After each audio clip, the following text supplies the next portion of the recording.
Okay, welcome back. We're with Graham. We're going through the CTSC Team of the Century. Our backs are complete. If you want to know who are in the backs, head back to the previous episode. We're now looking at the forward pack and we're looking at that grunt in the middle. We're looking at the prop forwards. We're picking two of them today. We've got a short list of six. And I say this just about every time, but I really do not envy Graham's position on this one, picking two prop forwards from this list of six. Whoever this list of six may be, this is going to be really, really tough. So, as I said, I'm glad it's you doing it, not me, Graham. What is the shortlist of the six prop forwards to make the Castleford Tigers team of the century? Well, Ross, we've for a lot of the shortlist, we've actually been able to scrape back and get right back and get players from the 30s. But I Mm. haven't done with this. It's quite a modern lineup of props, I guess, in comparison to some of the shortlists that we've done. The first one on the list that I'm going to talk about is Dennis Hartley. Um, Big D. Joined the club in 1966. Year before we were standing from Hunslet, and season before he'd played at Wembley in the famous 1965 Cup final against Wigan. Um, and a lot of people would have thought would probably say that he was the missing piece of the jigsaw. He was a real enforcer type forward in the middle of the middle of the pack.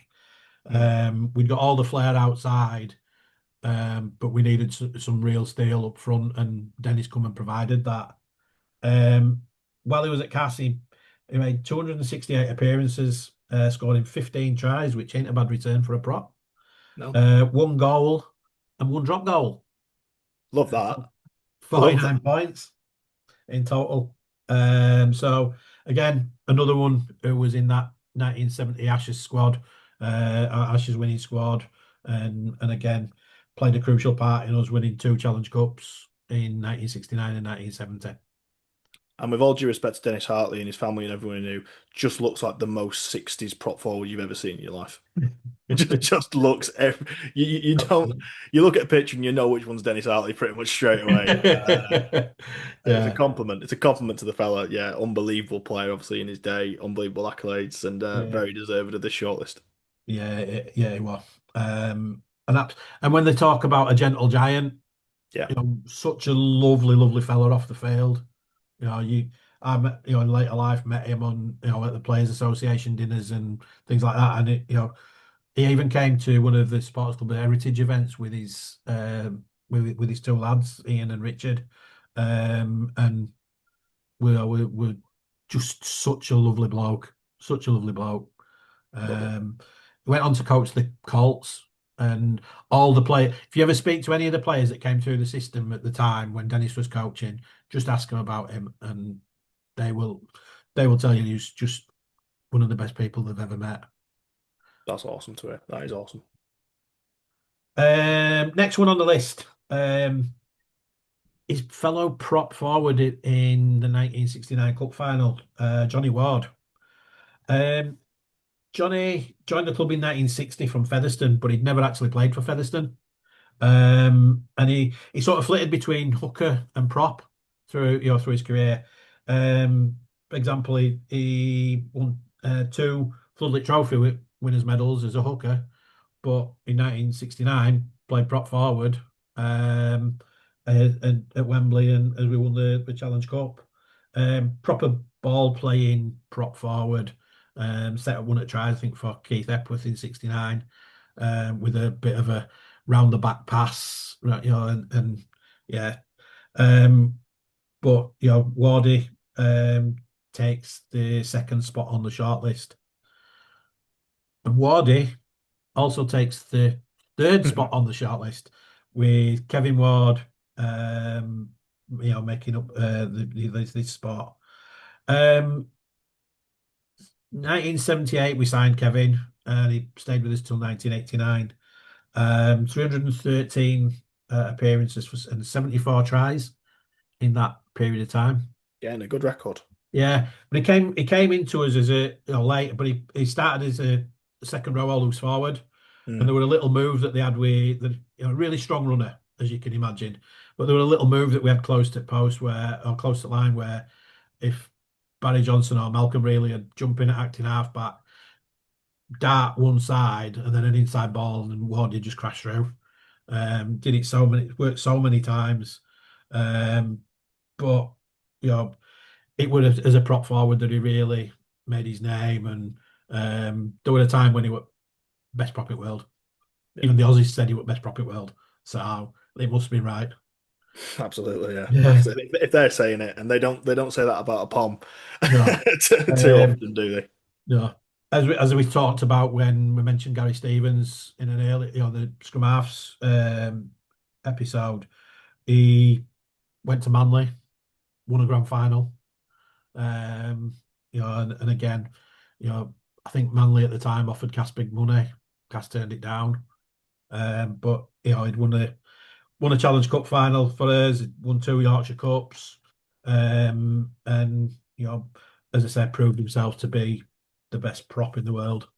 Incidentally, when he won the grand final for Manly, he played alongside another one that became a bit of a cult hero at Cass, and that was Ronnie Gibbs. Of course. So a bit of a, again, that maintaining that Manly connection. Just as we had in as the first two on the shortlist, the props in 1969 Cup final. I've got both props from the 1986 Cup final, and that's so the making up the position number 4 on the shortlist is Barry Johnson. Local lad, Barry came through, Cass or Boys Modern as it might have been then, but Cass High School pupil, came through at ranks. As we talked about with Dennis Hartley, came through at Colts and would have been coached by Dennis. 222 appearances, 22 tries. How many more twos can you get in that? And a drop goal. Made his name as a ball playing prop forward. Great bit of sleight of hand. Could get a ball from behind a defender's back and pop it up for a support player. But his skills made him a bit of a marked man. And 2 horrific broken jaws. One in a game against Featherstone in '84, I think it was. Tim Slatter hit him with an elbow after late. Funnily enough, I wasn't at that game. I missed a Cas Fev game. I went to see Kent Invicta against Cardiff Blue Dragons in Kent Invicta's first ever game, and that was that same day. So I missed that. And then That's an interesting choice. yeah, a bit of history though. Nobody can ever. It's a bit of an history. It is a bit of history. There's me and about 300 other people there. It was not the biggest crowd I've ever been to. And then a second time it happened, Graham West hit him playing for Wigan. Captained Great Britain under 24s in 2 tests against France. That test side, or that under 24s side, included Ellery Hanley, Enders Gill, Andy Goodway, Wow. etc., etc. It was an absolutely fantastic side. There were 2 players on it that didn't make full internationals, and both were at Cass, and that were Andrew Timpson and Barry Johnson. Typical, isn't it? Typical. Yeah. But no doubt his proudest moment would have been being part of that Wembley Challenge Cup winning side. As touched on previously, massively involved in the club again. Yeah. With doing the match day hosting in the rest hospitality suites, and he's also chairman of the Castlewood Players Association. Has the honour of as well of being a White Rose Trophy winner with man of matching the '81 Yorkshire Cup final against Bradford. So Barry takes that one. Moving on, the next one probably doesn't take a lot of guessing, and it's Lee Crooks. Some more twos. 222 appearances. Get a few goals in here, won't you? Yeah. 18 tries, 596 goals and a drop goal, a massive 1,265 points for us, which for a prop forward, that's not a bad record, I don't think. Not at all. Obviously, Crooksy broke into Ulster as a teenager and went on to play for Great Britain in '82. Went on to Leeds, and then we signed him for massive 150,000. So we'd already talked about Steady being a £170,000 signing, Crooksy 150, and all these 450 and £500 signings we talked about as well. We've thrown the Um, money around a little bit, haven't we, we, in that we time? we've splashed the cash big style over the years. Um, but Crooksy went on to have a great career at Cass. Um, we won games because he was on field because of his right boot. Not that he kicked anybody, but he'd banged a few goals on there. And people forget that he was a great ball handler. You know, somebody who could pop a ball out of a tackle, and somebody like Tony Smith really benefited off because Tony's support player were great. Um, you know, his international career is well documented. But again, you have to look at the Regal Trophy, Yeah, a try, 6 goals, captain the side, lifted the trophy for us. Again, that that's probably his proudest moment in a Cass shirt, I would have thought. yeah. Even though he's obviously many other accolades and awards during his career. Yeah, fantastic stuff, Lee Crooks. I mean, yeah, the accolades kind of speak for themselves. And like I say, for one of his greatest personal moments to be on one of the greatest club moments, that's always going to elevate you, isn't it? And Yeah, of course it is. put you in that hall forever. And I think that's 5 props down. So we've got one more to pick from. And I'll be honest, this is tough because I'm thinking of other names kicking around as well. I do not envy you just putting this So go down on, to give us a couple of six. names then, Ross, who you got in there. Dean Sampson is a possibility with the amount of games he played for the club, and obviously an absolute stalwart of the club. Even in my time, again, I'm a bit more modern, aren't I? Even your Andy Lynch's potential. I know he had a big career at other clubs, don't get me wrong, with Bradfords and your Hulls, but players like that. I think Diesel's probably the one that I was probably thinking of, but I've got a feeling you might go elsewhere with this one. But the thing is, it won't be the wrong pick because however you're going to pick, he's going to be deserving of this six, aren't they? Yeah, yeah, well, I hope so. I hope people, and you're right, it's not Diesel. Um, I'll never take away for what Dean did. He obviously gets a lot of credit for, I think, being joint third on the all-time appearance list. He's right up there, isn't he? Yeah, I Yeah, think and so. it's 431 appearances, but I forget who it was that he shares it with. Um, but theirs were all appearances. Danes were a lot off the bench as Yeah. well. So it's sort of like this, but for a big guy, he's I mean, obviously he missed quite a few games through suspension, so he could have had to had well and truly added to it. But he did score a lot of tries as well, did Dean, and probably he's unlucky not to make this list. We'll Uh, have to do a 7-man shortlist next time. That's all. uh, I try to keep it the same all the way through, mate, and it's been harder So sometimes. I'll get you out of the hole. Who is the last pick? Who is the last pick for the shortlist before we actually pick our prop forwards? Um, I've gone for an overseas prop, Ooh. and I've gone for Grant Millington. Now, I don't think you're going to get many complaints about that one, to be honest. I hope I not. think you're all right with that one. Yeah. Um, Joined us in 2012 from Canterbury Bulldogs. Um, and first time he run up field, he got strapping everywhere, and you went, what? And he always seemed to hobble out of the changing rooms, but then put ball in his hands and a little bit of space, and he was pretty rapid, wasn't Yeah, he could he? go. And but absolutely tremendous servant for for club. 244 appearances, 33 tries. Um, you just threw him a shirt, didn't you? So, oh, Grant, I need you to play this today. Yeah. Whether it were 8, 10, 11, 12, 13, 6, 6. 6. Yeah. Wow. Um, yeah, he just give it everything. One of my favourite moments of it with Grant was the way we turned a Magic Weekend performance around against Warrington, Mm, and he yeah. were absolutely superb that day. There's one of the I think did he score one that day? He may have done from But memory. I there's can't one remember where exactly. he keeps ball alive and it ends up going from touchline to touchline and back, and we ended up scoring. I thought it was fantastic that day, as he was on so many occasions throughout his career with us.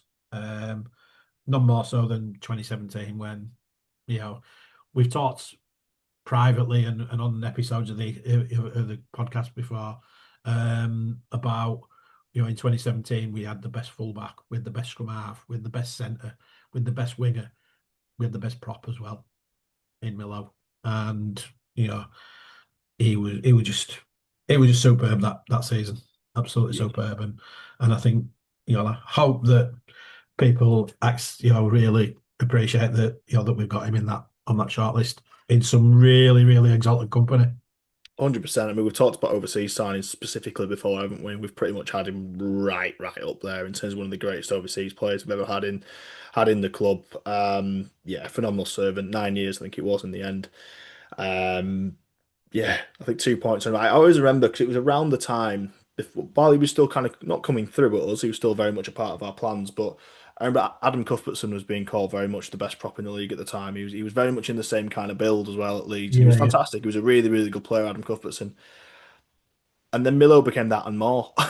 He just kind of became a better version of Adam Cuthbertson, in my opinion. It was absolutely phenomenal and managed to do it over a number of years. And yeah, to end up where he did from, like you say, the player we kind of saw the first year where he didn't quite kind of take to it, as many Aussies don't. They don't quite take to it that first year. Obviously, it was a difficult first year for everyone anyway. Yeah. Yeah, ultimately the greatest thing that Ian Millwood ever did for the club.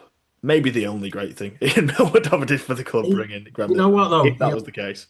He gets a lot of stick, does Millward, for a lot of things, but he brought Grant, he brought Jake Webster, he brought Justin Carney, all to club who all contributed to us developing as a club over the next few years. We should have made him director of rugby, didn't we, Mr. Trainer?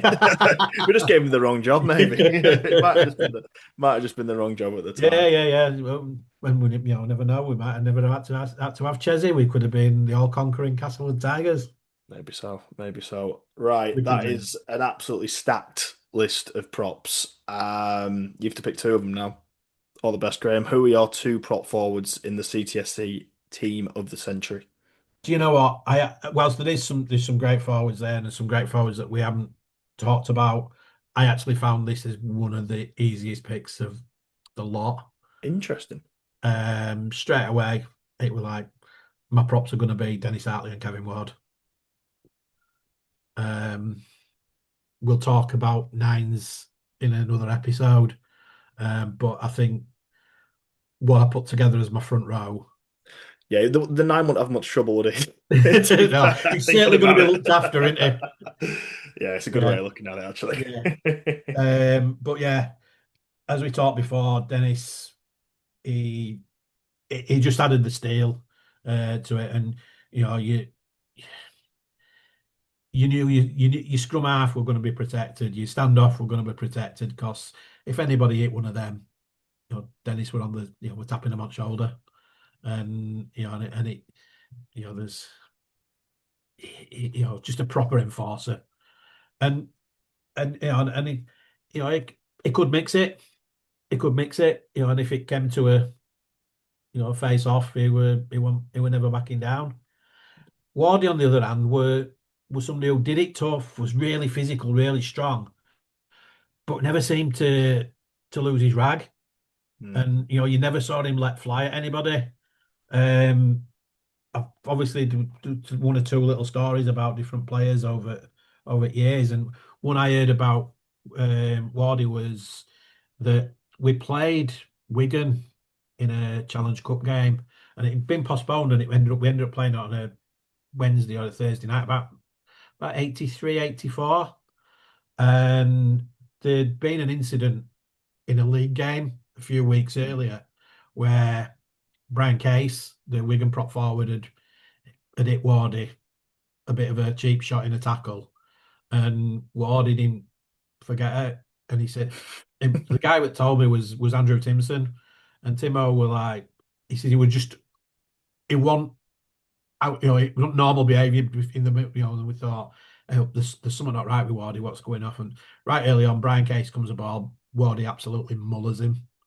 And Timo just said, we all grew another foot taller.